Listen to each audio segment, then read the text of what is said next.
Okay, good morning, everybody. Okay, does somebody have a doggy? Who's got a doggy? Sorry. Oh, no apologies. Just a little okay, there we go. Very good. All right, all in order now. Okay, so got some stuff prepared. Let's take a look at the Seattle market update. This is something we like to look at each month or each week, just to kind of keep us in the know of, how deals are progressing, how listings are progressing. And as probably everybody out there can feel, new listings kind of just keeps getting smaller each week, which I think is really normal for, this time of year, although, we didn't experience that the last year or two as much. And so it's a little bit more of a shock again, I think, this season. But yeah, 78 new listings in Seattle, which is, pretty low because, during the better times, it's up near around 150 or so. The price reductions, this continues to stay up there pretty high, although this is a little bit lower than usual. It had been pretty much new listing to price reduced, like even, so only 52 price reductions, which is a little bit lower.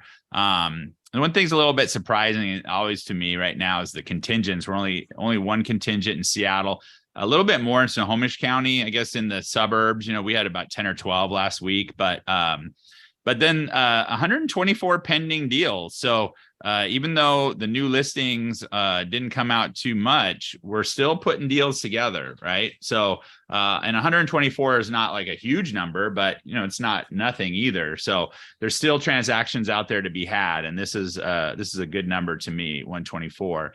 And then, of course, 53 canceled, and that's really high compared to what we've seen in the past, where it would usually be 0 or 1 or 2. And so, and this, of course, can't correlates with the price reduction, right? So if we're not pricing the listings correctly, if we're not getting those price reductions in the first, couple of weeks or month, maybe 30 days, then it's possible we can see those things sit and actually cancel, which is so those are the tough conversations we have to have. And then I went ahead and ran the West Seattle numbers specifically as well.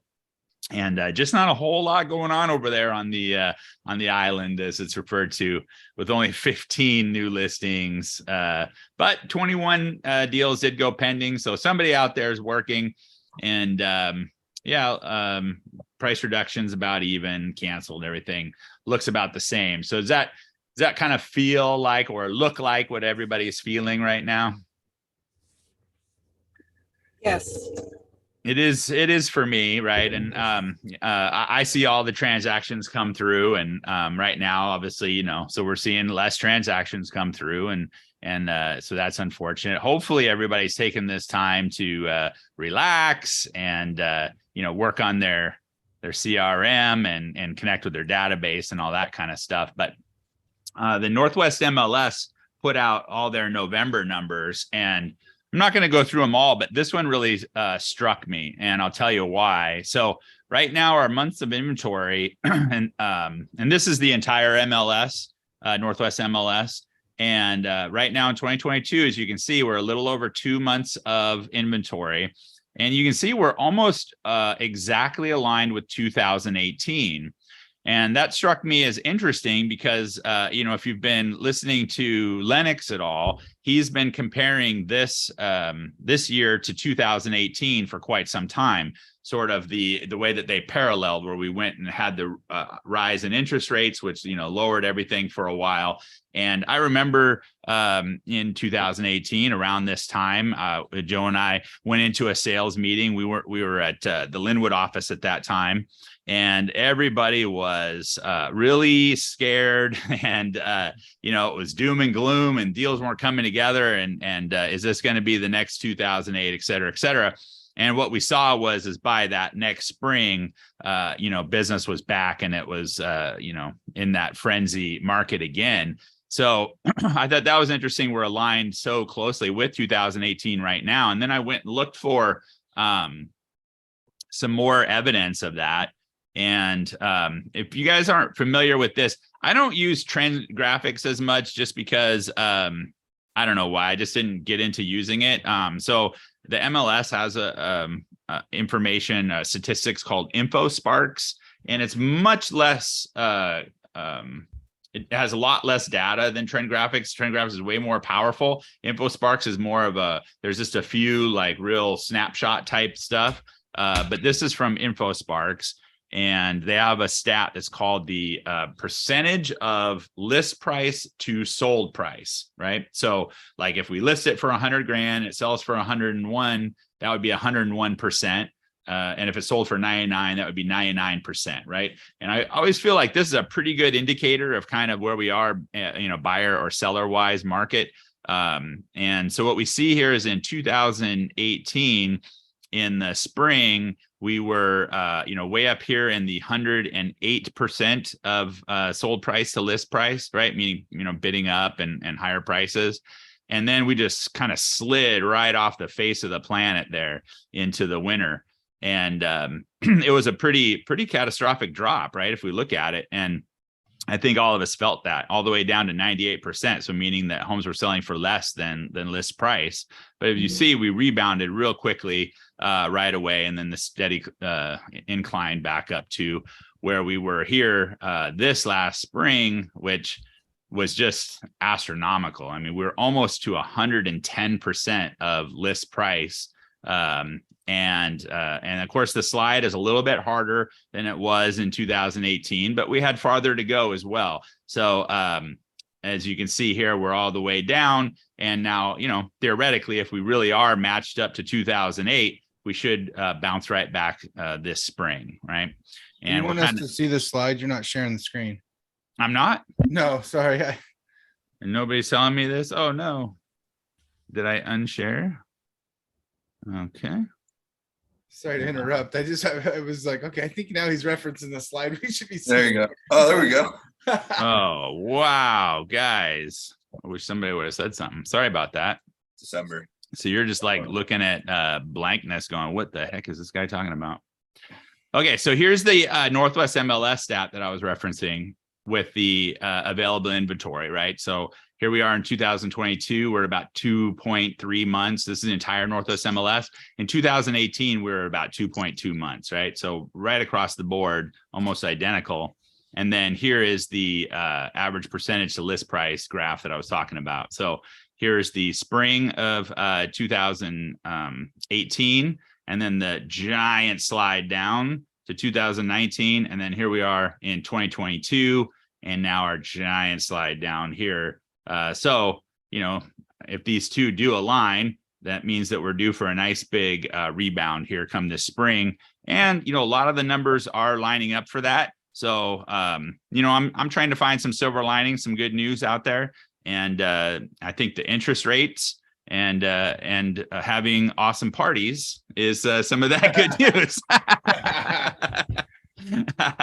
So Joe and I just want to take a minute and thank everybody that was able to make it out for our Christmas party. And, if you weren't able to make it, you were certainly missed. And we hope to see you next year. But I think everybody had a great time, good food, good friends, a lot of laughs. So thank you guys so much for showing up and being a part of that. And then it doesn't look like Beth is on with us today, or at least not that I saw. But if you didn't see, it is her birthday today. So if you got an extra minute, let's send her a video text or an email or a text and wish her a happy birthday. So, all right. So Luke, why don't you tell us about, I think, didn't we hit 5 consecutive weeks of the interest rate dropping? Is that what I'm to be? Yes, you're hinting into it. Which I'll get to. Does anyone know what today is too? Very exciting day. Any takers? All right, never mind. I'll just jump in. It is it's the final meeting of the Federal Reserve, which is very important. It's the first time we have speculation that they're going to taper their rate hikes from 3/4 to a half. So that's kind of a good sign, of what they're seeing within inflation and kind of what's to come in 2023. Again, they don't meet until about 11 our time, 11:30 is when we get that information back. But it's just good kind of signs that inflation is on its way down, and hopefully we'll see interest rates kind of start to stabilize. And as we've seen, they've dropped in the last month. They're down about 1% from the last time we talked. We're over at Evergreen, we're floating about 6.25, kind of just seeing kind of what the market's doing to close out the year. But obviously something to kind of hang our hat on. Jumping into like week to week stuff, which is I always like to follow, gives me good indicators of what's kind of going on. As far as like purchase applications, they're up 4% week over week, which is the fourth consecutive week. So again, I think that's all tied with these interest rates starting to climb down. We're still down 38% year over year, comparing this to last year. So we're definitely seeing still a lot of evidence of everything slowing down. But it's all part of the like process we have to trust. And again too. We don't know exactly what the Fed's going to do, but it looks like they should acknowledge that inflation's slowing down, and hopefully we can kind of get back to a normalized market. Ties in a lot with what Jason was just talking about come springtime. Hopefully we can have some nice low rates. Some other things for me, last week I went to Mary at Tycor. She had an interesting seminar type kind of conference for real estate agents and other business partners about creative closings, mainly kind of talking about wrap loans and assumable loans. I'm sure I've been getting more questions from people around the office and some past clients about kind of what's going on with those. I got some good information from her. I'm going to email it everyone. I just want to give everyone a heads up in this meeting of kind of with my notes and what she talked about, some pros and cons, and then things to kind of look for if your clients do start to talk to you guys about that. I know a lot more clients are saying, hey, I've heard, I can assume someone's, interest rate or assume someone's loan. And, it's definitely possible and something to keep in your back pocket for 2023. But there's definitely some information you should know too. So I'm going to email that out later today. And then if you guys have any questions or anything like that, just feel free to give me a text or an email or stop by. Other than that, not too much. Keep it short and sweet. And I hope everyone has a good new year and holiday season. And so, yeah, all good over here. Now, I think loan applications have actually gone up a little bit recently as well. Is that yes? Is that the case? So that's kind of what I was referring to. They're up week over week 4% for the last 4 out of the 6 weeks. Yeah. So which is good. And you got to remember too, we're in this December, so it's it's this one of the slowest months we have all year. Yeah. And seeing that small tick down in interest rates again. 1% isn't small, but from where we want to be. But seeing this that 1% drop, you can see activity starting to stir. So, I think that's like I said, a good indicator. And, I saw that as very positive news. So. Yeah. In a sea of in not great news, that's awesome. And at 6.25, whatever, if we can, and we're still seeing this too, right? Where we can still probably negotiate in some seller concessions with our deal.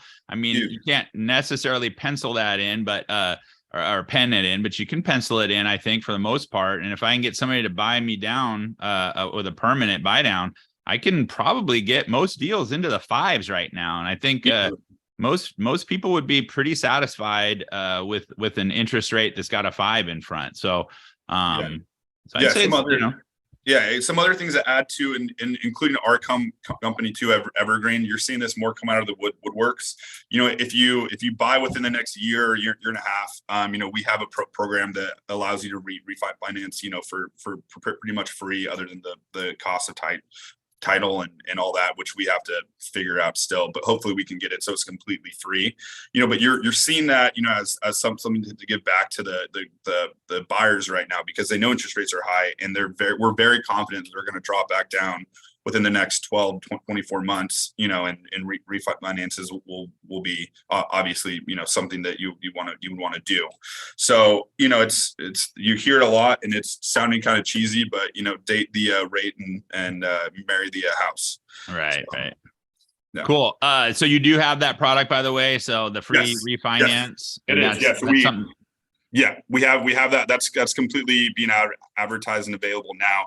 The one thing we're trying to do is we're trying to partner with some title companies so that they can get on it too, so that it is, it's as free of cost as we can get. Obviously, there's third party fees that we have no control over. But we're trying, because it's obviously people understand that higher rates aren't going to last. So what can we do to kind of help you guys buy now? So yeah. Cool. Right on. If you guys haven't heard it, so we've heard, I heard about this from a different lender as well, where basically they're saying, so if you guys are so confident that we're going to be able to refinance out of these interest rates, and then it's like put your money where your mouth is, and they're doing it, and they're offering a free refinance sometime in the future. So pretty cool tool to use, I think, to kind of help get some buyers off the fence if you're happening to be sitting there right now. Yeah. Awesome. Any questions for Luke? No worries. Thanks guys. Cool. Well, it was great getting to know you a little bit better at the Christmas party, bud. Oh, and Joe, actually, I think you had some stuff to share at our last sales meeting that might be helpful. I know, like I showed in Seattle, like the contingents aren't as big. We just finished doing a contingent purchase, and in Snohomish County, there were 10 or 12 last week. And, with the way that the market is, it's something that you might be popping into. So if you are, there's so many different little rules around doing the contingents. And Joe, you want to share a couple that we experienced? Yeah, one of the things that I almost got my hand cut in the cookie jar. You think a quick close is really appealing, but when you start reading to remove the contingency, one of the things to remember is if you accept an offer on their departing residence, and it's going to close in less than 30 days or more than 60 days, you need to get permission from the seller of the home they're purchasing to accept that offer. If not, you could be potentially putting it's spelled out in plain terms, you're putting your client's earnest money at risk. So remember, if it's a quick close, you need to get permission. And I really think that's just to protect them so they're not pushed out of a house. And so that's why it's there. But, most of the time we would, if it was vacant, it'll probably be really easy to get signed off on. But just remember that contingencies are coming back. We want to look at them a little carefully. And if you have any questions on them, how to write them, how to accept them, go ahead and reach out to me. I'd love to work through it with you. Yeah. There's just a few little funny things with them, and a lot more paperwork, a lot more deadlines and such. So just be real careful with those. They can get us in some trouble. So if you guys haven't seen it already, or if you don't, go get it, or if you don't know what it is, this is the NAR's, the National Association of Realtors, profile of home buyers and sellers.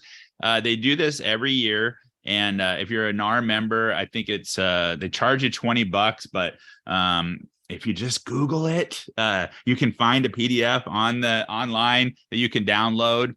And anyway, so every year they interview a ton of people that have bought and sold, and they kind of ask them, what their experience was like, how they found their realtor, what they're looking for in a realtor, et cetera, et cetera. And so I always loved reading this report every year, although I'll be honest, it doesn't really change year to year. It's pretty much the exact same data. And you hear it, every coach will tell you 90% of people would say they'd use their agent again, but only 20% do, right? That's like the big problem in real estate. And so that's our justification for having all these follow-up systems and whatnot, right? And this is I'm not making light of that, because that is a problem.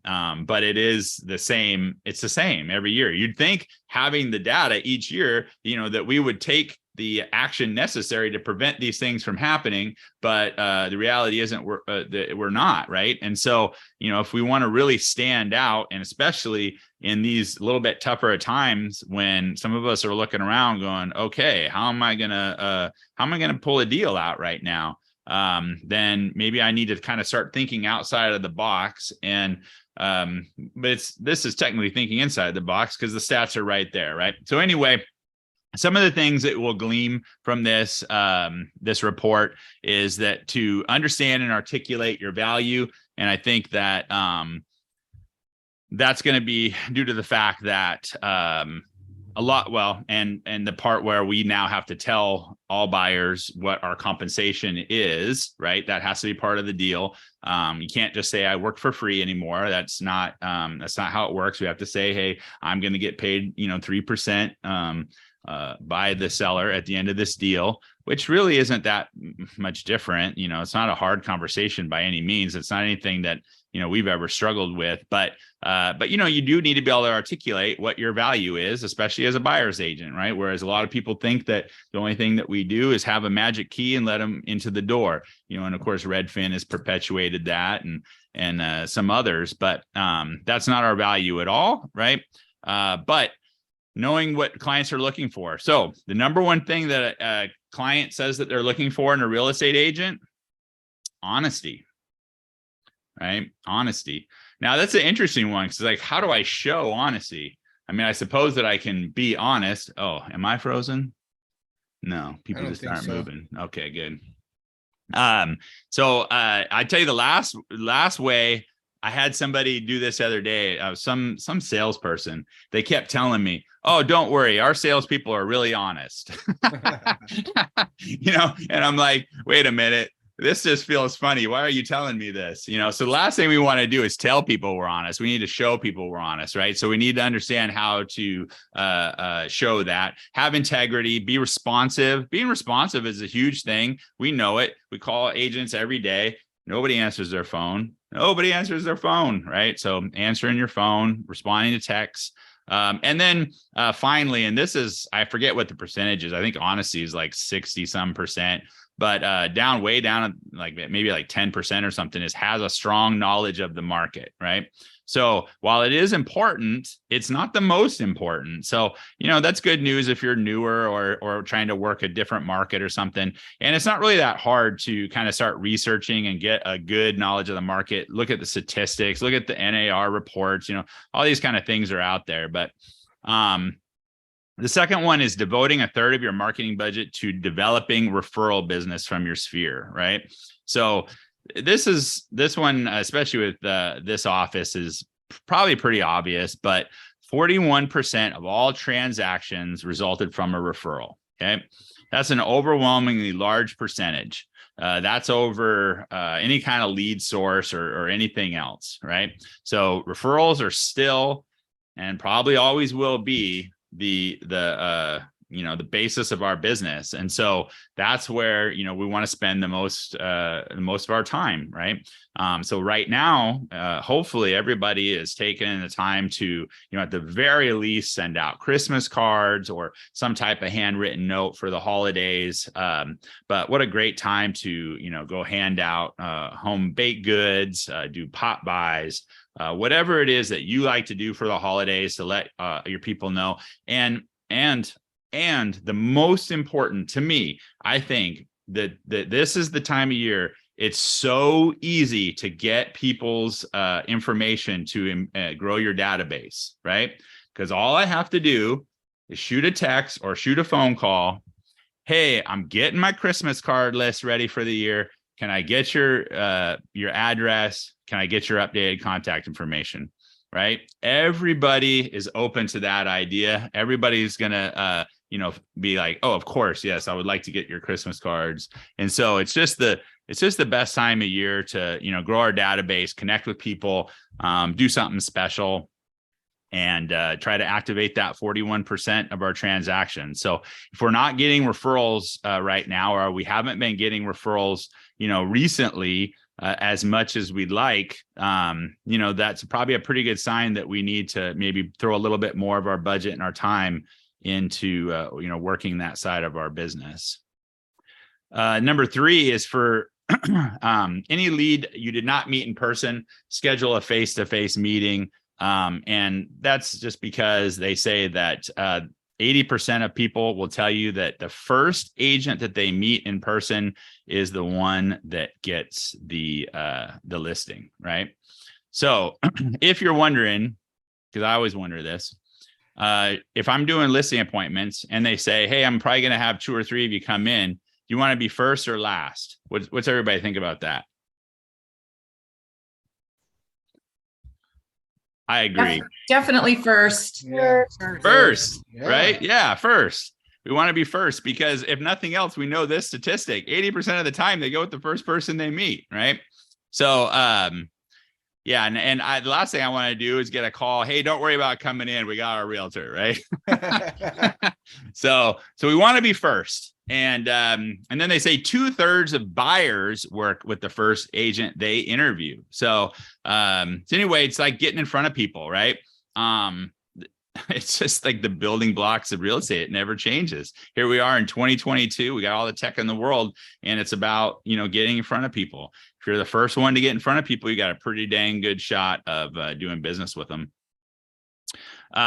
Prospect for buyers who have to move. Okay. So they call it the 5 Ds, right? So diamonds, getting married, diapers, having babies, divorce, death, and then diplomas, kids moving out, right? So I don't know. We have there's this lead source I got pitched the other day where these folks are taking death records and they're using an algorithm and all these different data points to find the most 3 likely heirs of the estate, and then giving you the contact information for these 3 heirs. It's not that expensive. It's a little bit off-putting in the description and everything. But if this is something that, you might be interested in working some kind of leads like that, maybe hit me up privately or in the chat or something. And I can, hook you up with these folks. They do have a pretty good rate so far of conversion. It's but it's it's just like any other lead. You have to go out there and work it. He was saying that their beta testers in California have the best luck with door knocking and handwritten notes, which probably makes sense because if you just call somebody, hey, it looks like you just inherited a house from your, that might be a little bit not well received. So just having a good package, having a good probate attorney, having a good estate salespeople, having all the resources, knowing how the process works. But if it's something you're interested in, let me know. I think it could be a good source. Oh, did I put these out of order? Funny. We'll go backwards to step number 5. Get your clients in front of their lender as soon as possible to understand the options, right? Did you know that most people in America, I think it's like 55% or something like that, still believe that they have to have 20% down to purchase a home, right? It's that hasn't changed. It's like how much information we put out there and people still don't know that right now. And because of the market, well, and you kind of did 6 to 8 months ago, right? I mean, like you kind of had to have 20% down at least to be competitive or cash. But that's not the case right now. And we're getting buyers in with 3.5% down some of the 0 down loans and whatnot. So just getting people in front of your lender so they can understand what their options actually are, talking about those 2-1 buy downs, 3-2-1 buy downs, permanent buy downs, etc.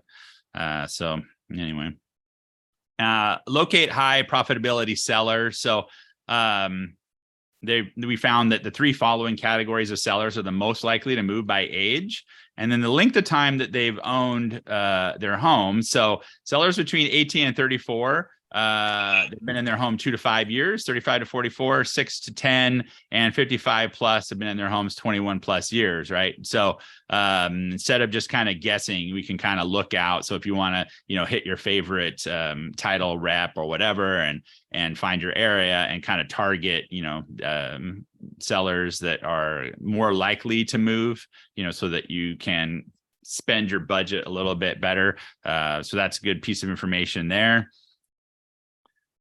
Prospect 55 plus home buyers. The typical repeat buyer age climbed to 59 years in 2022. So that's an all-time high. So 55%, oops, man, I got trigger finger today. Sorry. 55% of the survey were age 55 or older. So people are still buying, up into their late 50s. And of course, ramp up your web presence. But the top features that people thought were useful: photos, So if we're taking photos, right, we're getting, I don't know, man, I think my mouse has got a mind of its own today. We're having professional photos done because that's the main reason that people go look at a house. Detailed information about the property for sale. So when you're writing those marketing remarks, do you feel like nobody cares about this, nobody's reading them? Well, according to the survey, 80% of people find that is helpful. People want to know your contact information. And then here's an interesting one. You've been seeing it a lot more lately, and it actually beats out virtual tours, which I thought was fascinating. But floor plans. So 50% of people surveyed said that floor plans were helpful.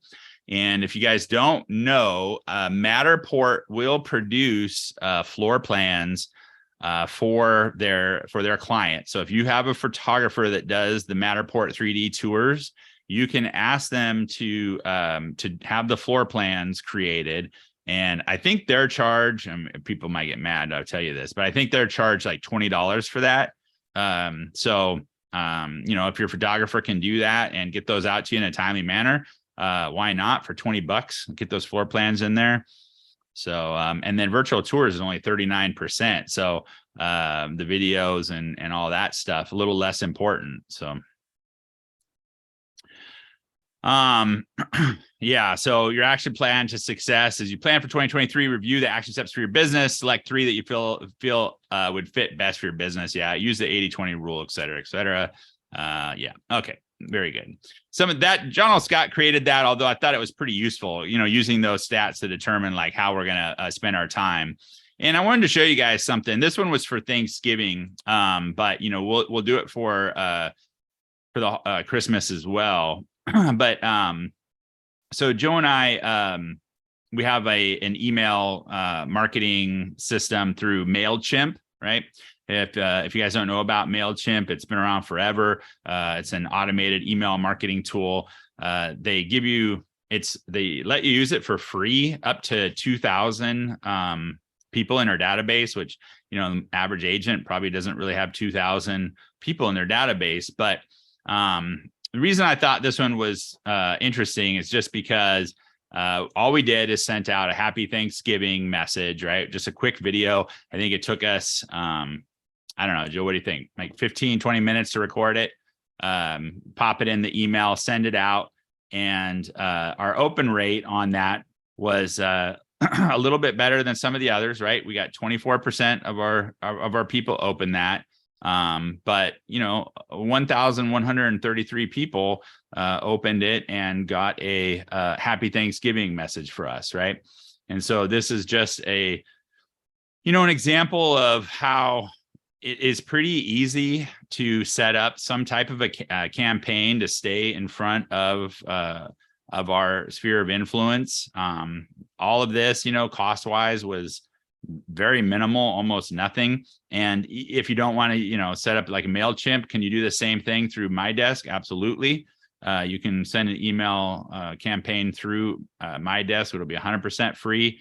You can take the video using this Zoom, right, with the record button, and then you just pop it on there, or any other tool. You can use your phone. It really doesn't matter. But 1,133 people got a happy Thanksgiving message from us. And I think that's pretty cool. So, if you're not doing stuff like this and you would like to, get a little help with it, let me know and I can do that. Does anybody take advantage of this?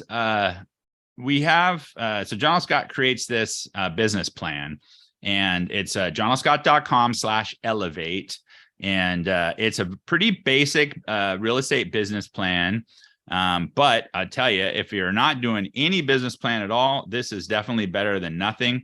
I'm a firm believer that if you write things down, they will happen. And so this is your opportunity to write down your goals, create a simple real estate business plan. As you can see, I put a little sheet of what it looks like here on the right. I mean, it's just fill in the boxes, right? And you just fill in all these boxes. It will send it off into a PDF form that you can hang on to. You take a look at it each quarter, kind of look and see where you're at, kind of remind yourself of what your goals are, see it on paper and manifest it, right? If you write it down and you track it, it's a lot more likely to come true. And they know it, so they're bribing you with an iPhone 14. So if you get this filled out before January 10th, you're eligible to win a new iPhone 14. But anyway, so a cool tool to take advantage of. So if you don't have some type of a business plan, please use this one. Get it written down on paper, set your goals, and you're definitely going to be much more likely to hit those goals. So does anybody take advantage of this tool or think it's good, bad?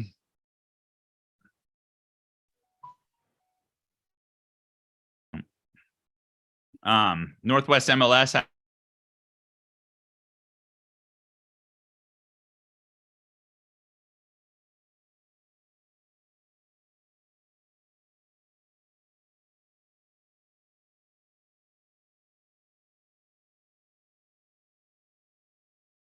I see Pete saying yes. Well, awesome. I did not know that. I would have computed that time and been off. So keep that in mind if you put something together here over the next week or so. Monday the 26th and Monday January 2nd will not count as days.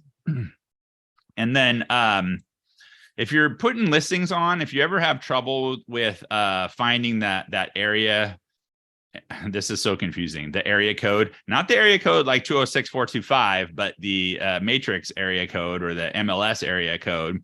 For me, I always forget, I'm like, oh my gosh, where was that again? Like Southeast, Snohomish, Mukilteo, Everett thing. I don't know.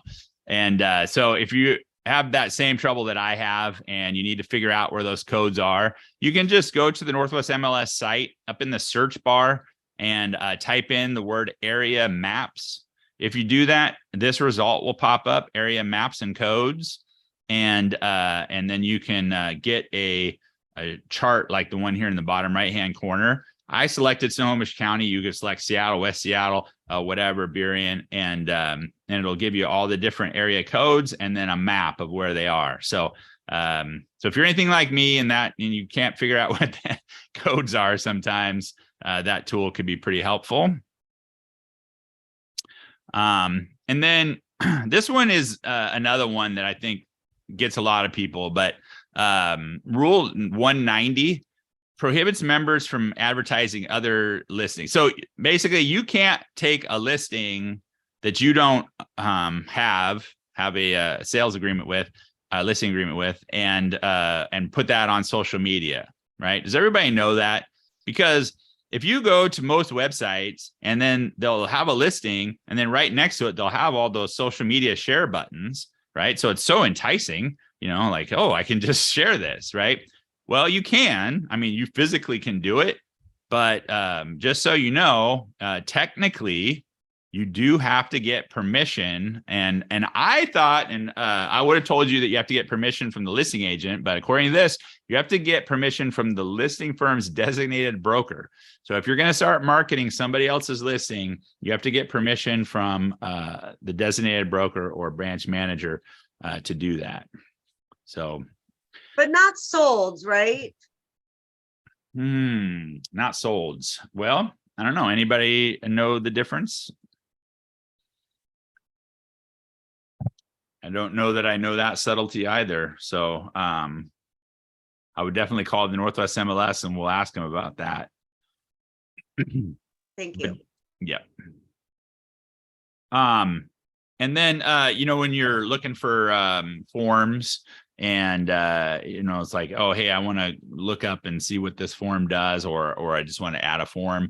And it's a little bit tough to find them sometimes. And you're typing in all these different combinations. So they've enhanced the Express Forms library. So that's good news. So it's a little bit easier to go in there and find those forms we're looking at. If you ever use the Express Forms library, typically I use this when somebody has a question about a form and we have to read it together. So you quick and go look at it and like, oh yeah, that's right.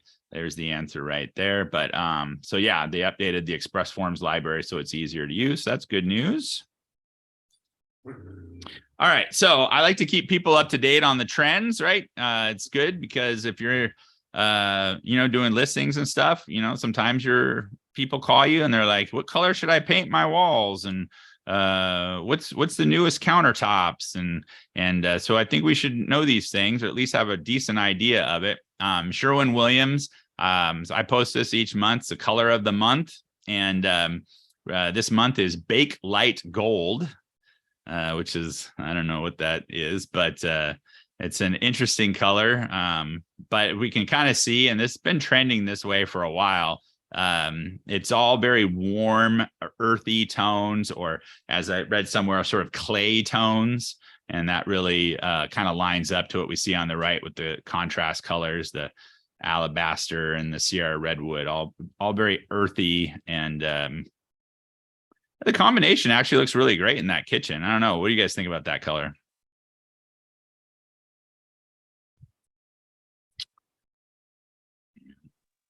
I think it looks beautiful. It pops a lot.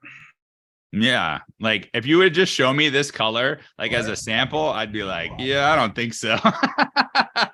But when you put it there and next to these other colors, I'm like, yeah, that actually looks really nice. Does feel really warm and homey and inviting. I totally agree.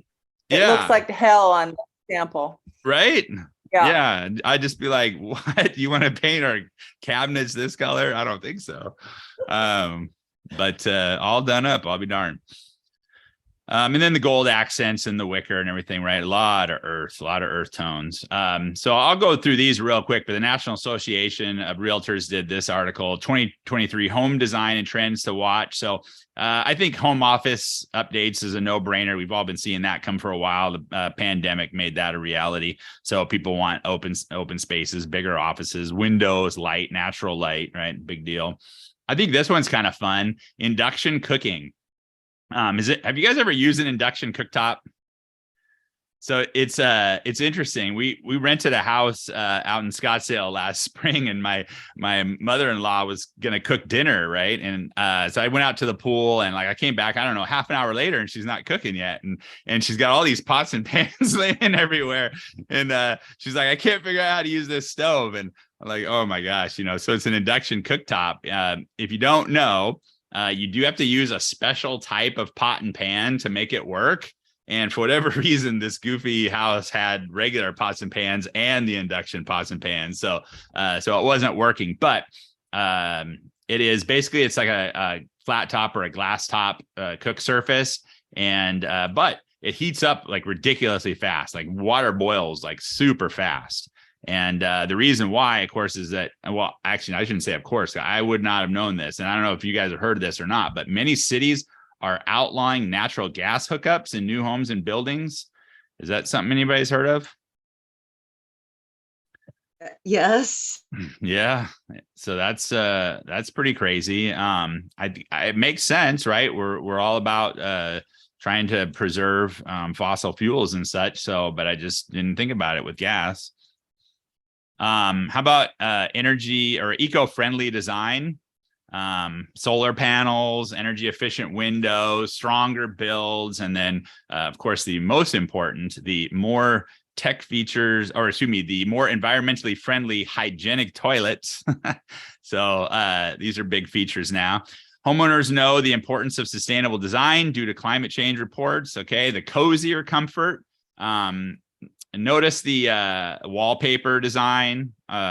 Maybe a few years ago, that would have been like, "Ooh, that's really loud," and but now it's sort of this big, comforting type print. So people want to be cozy, and of course, the reason the stress levels are at all-time high. I like their reasoning. People find that they need a respite from the constant barrage of information available because of the digital age, right? So in the last one, we want all this tech-friendly stuff. And on this one, we need to have cozier comfort because we're all worn out from all this technical stuff. So there we go. That's funny. Yeah. More natural, personalized interiors. right? So we're starting to see, you know, a lot of that wicker, a lot of the more bamboo, the more natural kind of looks, even in the cabinets and whatnot. They're calling it the biophilic natural look prevails in appeal because of the benefits that nature provides. I think we're kind of getting the picture there. Have you guys heard of this one? Decton and Neolith surfaces. Has anybody seen that yet? No. Yeah, I hadn't either. But apparently it's going to be the new countertop, right? So just when we got used to quartz, now we're going to Decton or Neolith. And as they say, every few years, a new countertop surface takes center stage. Apparently it's just even stronger and more durable. So, and kitchen counter durability is always at the top of mind of folks. Affordable design choices. How about no more fancy cabinets, finishes, and appliances as home builders are turning to affordability? How about also cutting the square footage, right? We'll call these affordable design choices. Zero emissions. This is crazy to me. This one, I would love to live here. So apparently there's this 18 acres in Hunters Point. It's the first LEED zero certified community in the world. There are no energy costs associated with the 86 single family houses, except for a $35 monthly maintenance fee from Florida Power. How awesome is that? But Sign us up. I know, right? I don't know if we got enough solar power up here in Seattle to make it work, but I'm down. Let's do it. $35 a month. Yes, please. More walkable and affordable boomer living. Okay. Yeah. This is the largest group of people, retiring or whatever, together. And so, but people want to go where they don't want to own a car. They want to have high walkability scores. They want to be able to walk, get out, and smaller, more energy efficient homes. This is big up here. I read about this in the Seattle Times during the fire season, right? Because it was getting so crazy. And so this new fire resistant, they only talk about the fire resistant modules, the homes themselves, but in that Times article, I don't know if you guys read about that, but there's building codes around it as well, where you can only have like certain type of non-flammable flammable bushes so far away from the home, and then trees have to be so far away from the home so that essentially the lot itself is fire resistant. And then on top of that, you can also add these fire resistant steel structures. So, this will be something that we see maybe even, Snohomish, Monroe, some of those types of areas, but definitely up in the mountains, Skykomish and that. But I thought this was interesting. As of last October, almost 60,000 fires burned 7 million acres, which is above the 10-year average of only 48,000 fires. So it's not just in our minds, like there's way more fires now. What's that? What's happening there? I don't even know. And then what's not hot? Thick carpet, right? We don't want thick carpet anymore. Soft, shaggy carpet. Too difficult to clean. It's not practical. Gray cabinets. You guys have gray cabinets? I almost did it with my remodel. Thank goodness I went white. Whew. That one makes me laugh. Goodbye, gray. Goodbye, gray. Goodbye, gray, right? Standard subway tile. Now, don't get confused. Subway tile itself is not going, but just the regular old subway tile laid out in a regular fashion. Now, we need to have it either bigger or tilted or vertically. I mean, it's got to be cool looking. And then open shelves, and hallelujah. I don't understand why open shelves were ever a thing. I can't even keep my home organized, much less my shelves. So, yeah, so those have gone. All right. And then real quick, I'll end on this and let everybody go. I think we're down in our last 4 minutes, but these guys put out the 25 best books for real estate agents to read in 2023. So if you're looking for a good read, I just put the top 10. So number 1, Good to Great. This is actually kind of the book that Lennox uses to as sort of a, I don't know, just kind of goes with John L. Scott. They reference it all the time. It's a really great book if you haven't read it. But the idea of going from just being a good real estate agent to a great real estate agent and what it takes to make that leap. Start with lie. Yikes. Start with why. How great leaders inspire everyone to take action. So this Simone is every time you kind of get these great authors and they start these trends. And so I've been noticing that whenever I start a new coaching module or something, it always starts with the why, right? Because, if your why is, I just want to make a lot of money, that's probably not a great motivator. And we found that most people aren't motivated by money. They're motivated by the things that usually we can do with money, right? So for example, I want to make $1 million or whatever. Okay, but why do you want to make $1 million? Well, I want to put my kids through this college. I want to be able to retire safely. I want to be able to vacation. I want to be able to, right? And so if I know my why and if I can keep that front and center, then I can keep myself more motivated to do these other things as opposed to trying to hit a dollar figure. The $1 Million Real Estate Team, I haven't read that. Your first 365 days in real estate.